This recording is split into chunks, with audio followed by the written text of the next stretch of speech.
Assalomu alaykum. Bizning Instagram kuzatuvchilari hamda YouTube kuzatuvchilari har kuni bizga yangiliklarni eng yaxshisi quvonchli. Mana shu bir oy muddat o'tgandan keyin mana shu sim simalamizdan shifo topib, quvvatga kirib, ibodatda, ijtimoiy hayotlarda, farzand tarbiyalarida yana ham beli mahkam bo'lib, aqlan, ruhan sog'lom bo'lib, yana ham hayotga odamlar qarasa bular yosharib kelayotgan insonlardan yana birlari kelib, mana shu hozirgi suhbatimiz jarayoniga guvoh bo'lib turibsizlar. Xudo xolasa mana shu simalamizni mana Ramazonda olishib, hatto 3 mahal yozib bersa ham bular 2 mahal ichishib, mana o'zlari mana tabiiy holatda aytib bersinlar-da mana. Kenajon, assalomu alaykum. O'zingizda qanaqa holat yuz berdi mana? Samimiy. Men ancha yillar shu tizdan bo'g'inlarim og'rishi anaqasida yurdim-da, qancha dorilarga Arterozlarda. Keyin ichmagan dorilarim qolmadi. Ancha joyga bordim lekin. Keyin yurib aylanib masjidga kelib qoldim. Bir hech narsa olmadim-da, ketdim. Keyin yana Instagramni titkilab o'tirsam, sizni ko'rib qoldim. Subhanalloh. Keyin dedim, mana shu nimaga kelgandan keyin siz tushuntirdingiz. Men bu mamnaqa bo'ladi, opa mamnaq qiling deganingizdan keyin tavakkal mana shu doringizni olib ichdim. Ana, nasiba bo'lsa shuda ari asalari labingizga bol qo'ndirib ketadi. Har dardning davosi bor azizlar. Shu. Yo'q, keyin mana siz 3 mahal dedingiz, ro'za oyi boshlanib qoldi. Men 2 mahal ichdim shuni. Subhanalloh. Bilasizmi, men shunaqa o'zimda energiya his qildim. Kechasi turib Qur'on kitobimni ham o'qidim, ro'zani ham o'qidim. Kunduzi uxlaganim yo'q-da.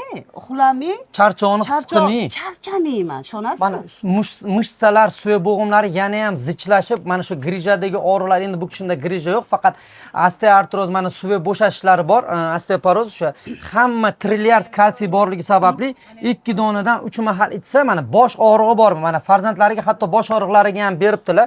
Bittada bosh og'rig'idan ham xudo xolasa chiqarib yuborishga sabab bo'ladilar. Bu narsalar hammasi bizlarga omonat. Biz mana shu omonatni siz azizlarning sog'ligingiz uchun yetkazishga majburiyatimiz bor. Ham tijorat, ham saodat. Mana onajonim haqqinglarga duoda bo'ladilar.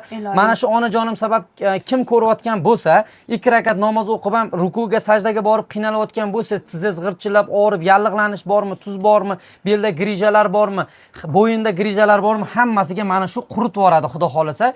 Onajon, erinmasdan olib ichinglar bu narsani. Shunaqa tizzalarim og'rirdi, rukuga bora olmasdim. O'tirib ham namoz o'qigan paytlarim bo'ldi-da, ishonasizmi Umidjon? qarang. Shundan keyin ichib 10 kundan men ta'sirini bildim. Mana manzilimiz uzoq, ketib qolmanglar bolajonim. Hozir mana yomg'irli havoda yana og'riqlarim bo'shashmasin. Shu kutib turinglar degani uchun mana kutib turibmiz. Soat 8 dan oshgan bo'lsa ham onajonim xursand bo'lib, bir yangilik to'yimda ham bunaqa xursand bo'lmaganini, to'g'risi bir hayajonli voqea bo'ldi. Endi oldin bizlar aktivlarni kam qo'yardik. Endi xudo xolasa kuzatib boringlar. Doim mana shunaqa yuzi issiq insonlarni kasallikdan tuzaluvchi, Alloh sabab qiluvchi insonlarni o'zi bizga yo'naltirsin. Biza sabab bo'lib duolarini, savoblarini olish nasib qilsin inshaalloh.